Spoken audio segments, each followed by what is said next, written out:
એક કોયલ અને એક મેનાના બચ્ચાની. હવે આજે કોયલ ખરીને તમે બધાએ જોઈ છે, એનો રંગ કેવો હોય? કાળો. એ હંમેશા કોયલનું બચ્ચું એ મેનાના બચ્ચાની હંમેશા સરખામણી કરે અને ઘેર જઈને રડે કે મમ્મી ગમે તે થાય, મને તું મેનાના બચ્ચા જેવી સુંદરતા અપાય.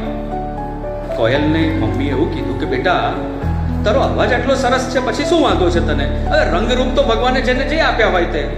તો પેલું કે ના, મારે તો મેના જેવું જ સુંદર થવું છે.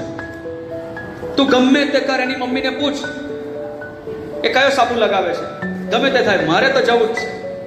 તો એક વખત કોયલની મમ્મી એના બચ્ચાને લઈને મેનાની ઘેર જાય છે અને જેવા એના માળામાં દાખલ થવાની કોશિશ કરે છે તો અંદર કંઈક રડવાનો અવાજ સંભળાય છે.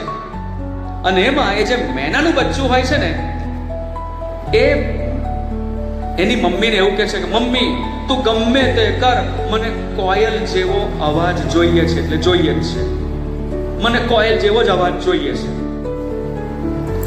એટલે તરત જ કોયલે એના બચ્ચાને કીધું, જો જોઈ લીધું કે નહીં, તું એના રંગરૂપ પાછળ પાગલ છે કે તારા અવાજ પાછળ પાગલ છે?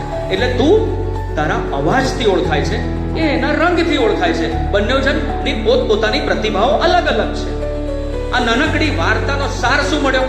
કે જેની પાસે જે હોય તેની કિંમત જ ના હોય એને કહેવાય લઘુતા ગ્રંથિ.